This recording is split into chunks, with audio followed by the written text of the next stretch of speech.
there's also they are concerned about whether Humza Yousaf is going to remain as First Minister, as SNP leader, how long he's going to remain. And people were saying to me, well, if he is succeeded by somebody, who could he be succeeded by? Could it be somebody who's opposed to the BUTE House agreement with the Greens?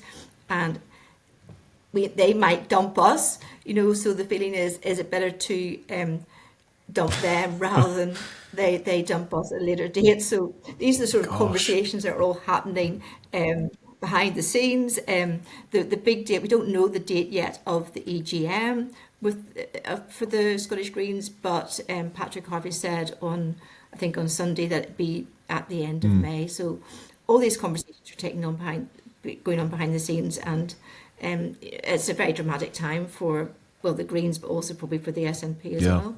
Kathleen, the great series of scoops. Well done. Thank you very much. And a fantastic to kind of get this insight. I suppose my question to you is quite a simple one. Given that you have spoken to so many of the protagonists, the activists, and indeed the politicians themselves, where would you put your money just now on the outcome of this? Do you think the Greens will decide to renege upon the BUTE House agreement, or do you think the SNP might proactively interject to try and kind of cut that off the pass and remove themselves? I mean, where do you see this ending up? I thought you might ask me that. I actually do. I think it's risky to say what will happen. I mean, I've been speaking to people who are angry about the BUTE House agreement, who do not accept the way that the government is going at the moment. But I'm sort of wary, thinking, well, I could just be speaking to some angry members, but there could be a silent majority who are fairly relaxed about the situation. I think one of the key things that people will be seeking, the Greens will be seeking, the Green activists will be seeking, will be what is the Scottish Government going to do about climate change?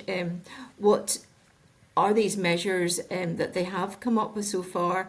Will they be delivered?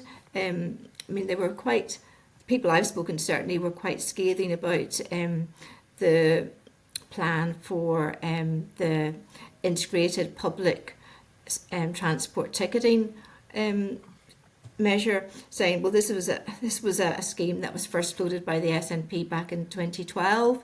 There doesn't seem to be a sort of deadline mentioned in terms of delivering this ticketing scheme, and it's not exactly transformational. This sort of offer, this sort of system is in place in many cities, in London and Barcelona, where you're heading over to tomorrow, Geoff. So, it's not exactly a transformational policy. It's a fairly sort of minor proposal, really, with no date attached. So that's one of the things they'll be looking at is what concrete proposals are there, and can the Scottish Government suppose step up the offer? So I think it's probably too early to say how the Greens are going to vote. I have been speaking to people who are vocally opposed, who did vote for the agreement in 2021, who are now changing their minds. But we've got maybe 4 weeks to go before the meeting, and things could change.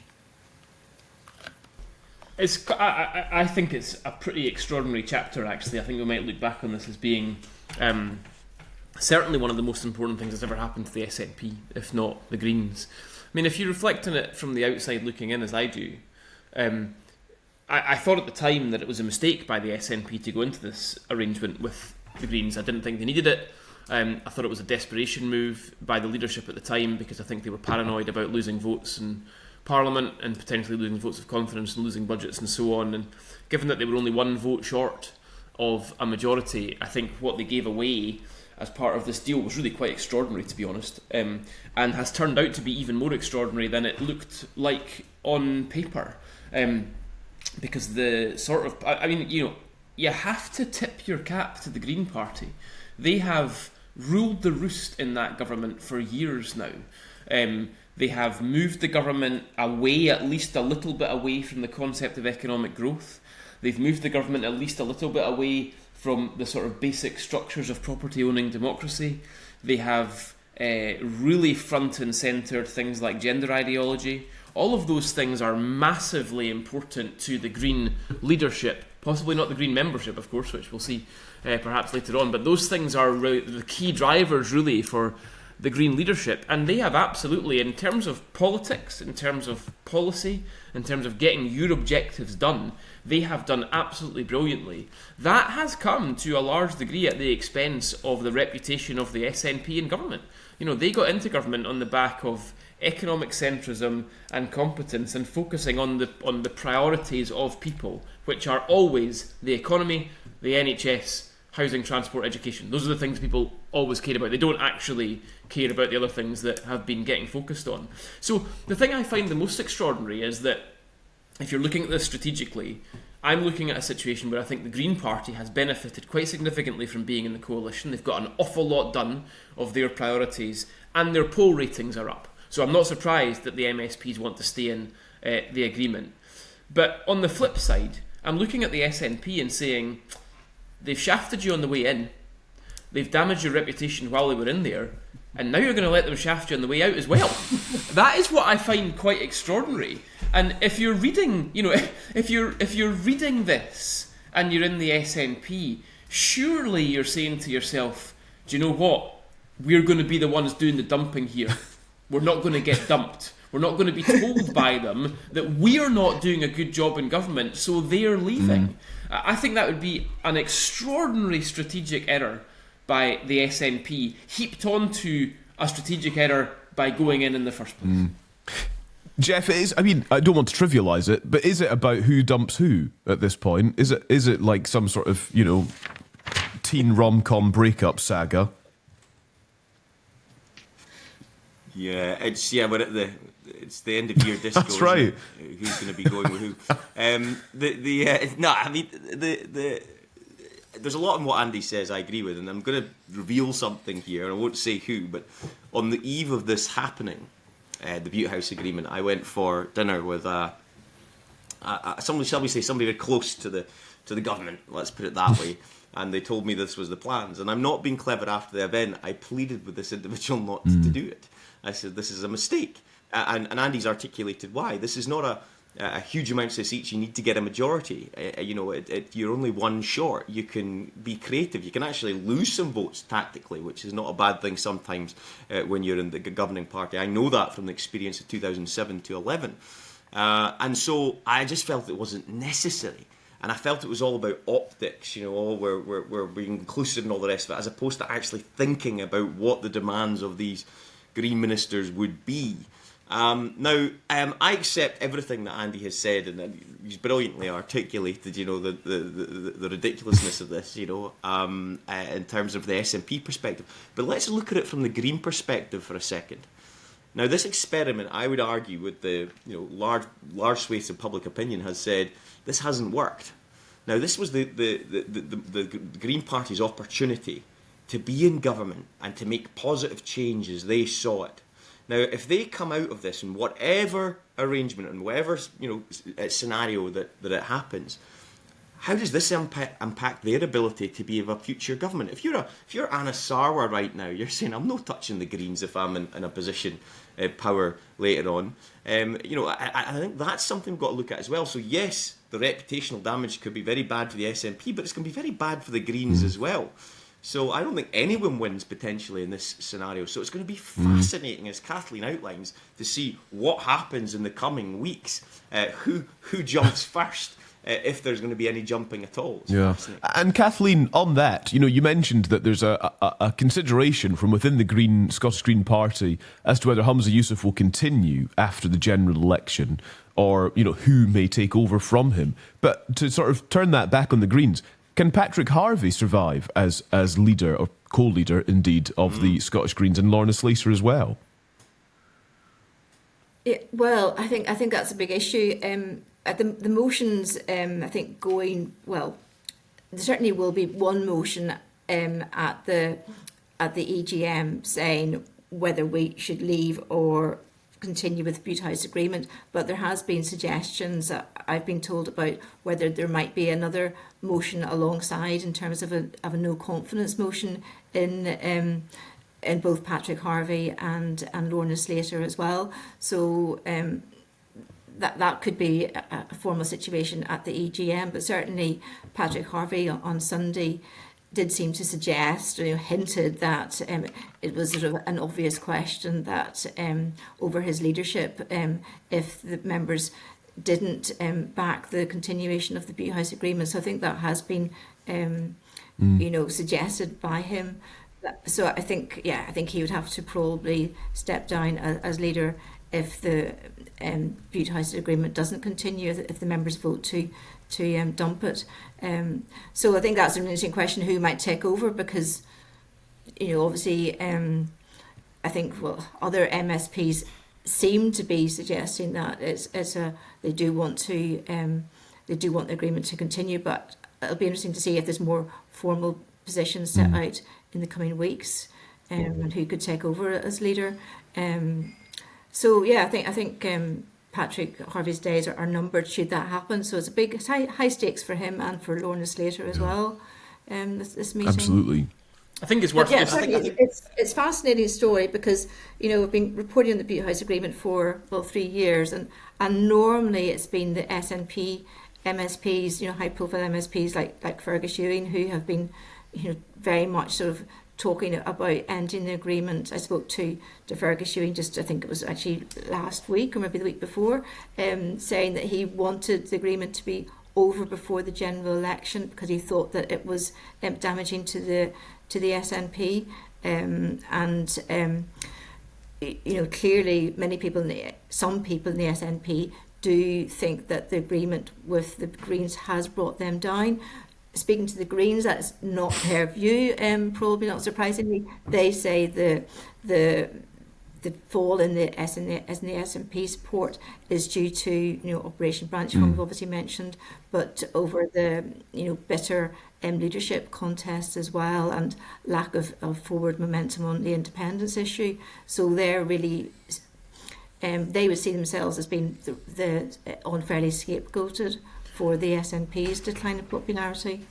I think it's probably worth just saying, and on the Patrick Harvey thing, I was on STV Scotland Tonight last night, and Patrick Harvey was interviewed before, and he did, I think, even go a little bit further than he had at the weekend, actually, and pretty explicitly at the end of that interview with John Mackay said that if he loses the EGM vote, then that he's going to have to go. I mean, he was pretty. Oh, interesting! I didn't see that. Yeah. Yeah, it was just right at the end. I mean, he as good as said that was going to have to be the case. I think it's worth saying, though. We've all given a view which lends itself to listeners presuming that this is all going to fall apart pretty soon.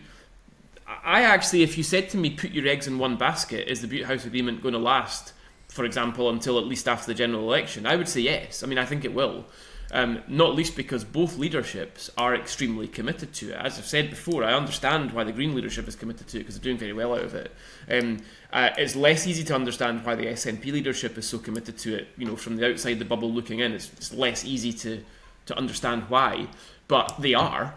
And lots of leading members of the cabinet and lots of very influential people who put this agreement together, who are now outside the cabinet, are deeply, deeply committed to it, and it's very difficult to talk them around on that, because they are, I think, emotionally invested as well as politically invested in this deal, and they will not hear discussion about this not going well for them. They are closed to that discussion. So I think the chances are, given how much both leaderships want it to happen, the chances are that they will find a way to make this deal continue, at least until the general election, I would suggest.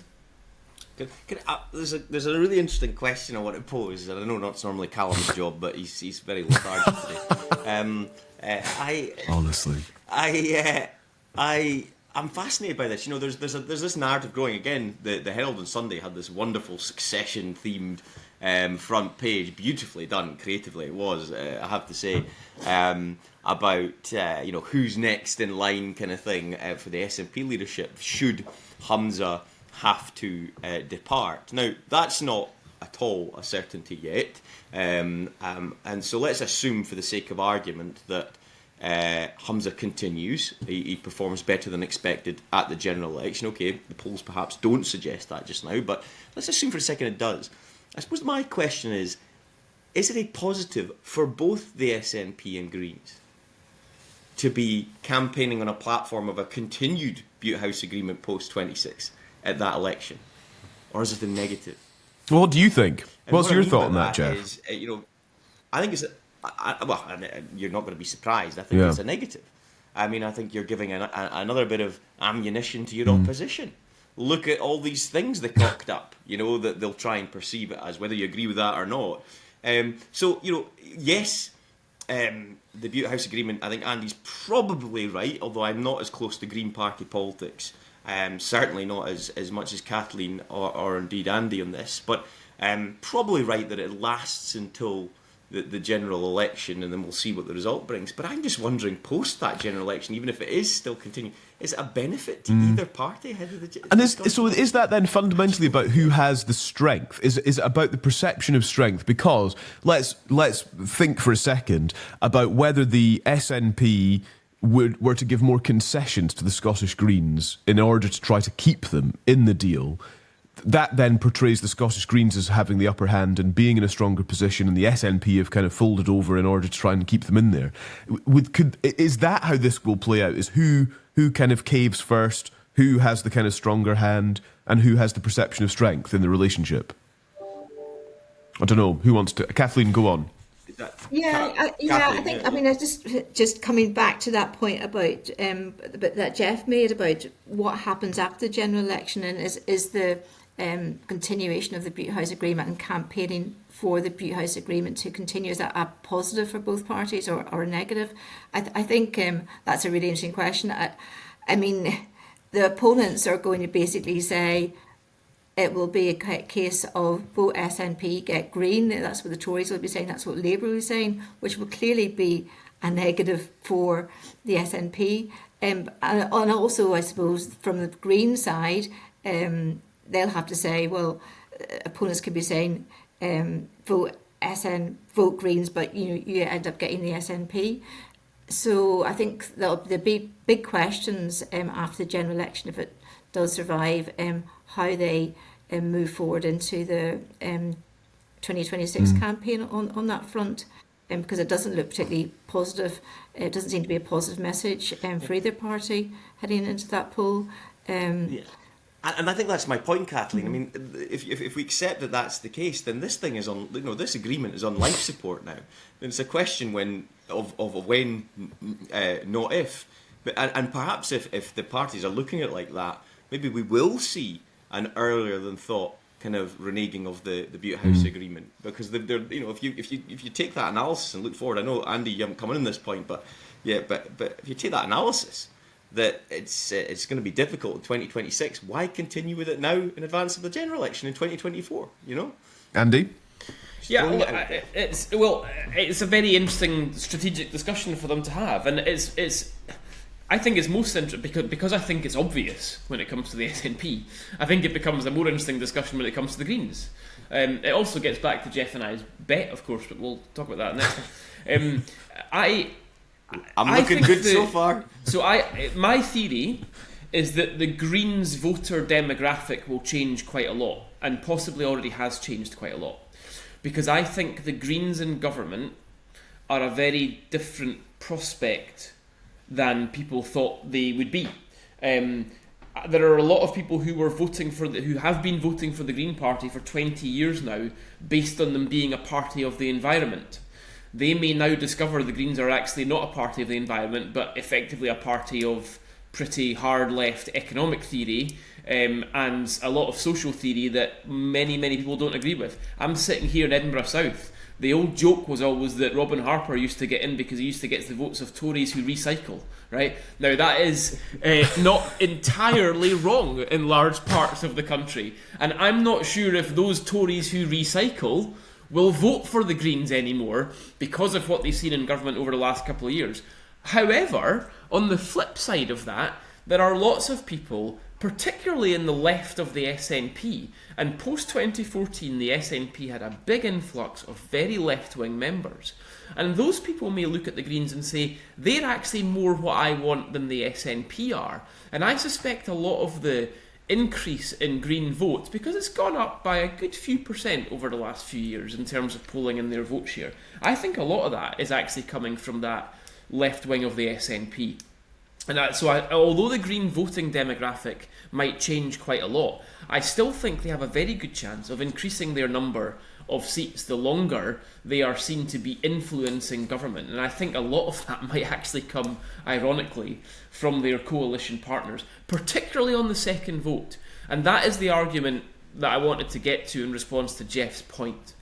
The argument for them staying in government, the Greens staying in government and not getting out of government, is that they can get to that 2026 election and say, look, you're going to get the same thing, but instead of voting SNP on the second vote, which you know is a waste because of all the constituencies they hold, switch your SNP second vote to us, and we won't have 72 seats between us. We'll then have 82 or 92 seats between us. Now, that's not what the SNP would want as a strategy, but it's a pretty good strategy for the Green Party to say, look, give us all these votes. They're our partners anyway. Don't bother voting for them. You're going to get an even bigger, better version of what you've got just now by switching your second vote to us. For me, that was always the most dangerous part of going into this agreement for the SNP, and potentially the biggest advantage of going into this agreement if you're the Green Party. Thank you so much for watching. Press subscribe and you'll get all the best videos offering insight on Scottish politics delivered straight to your feed. Press subscribe and stick around. And if you'd like to hear our conversations in full, open up your podcast app and search for Holyrood Sources.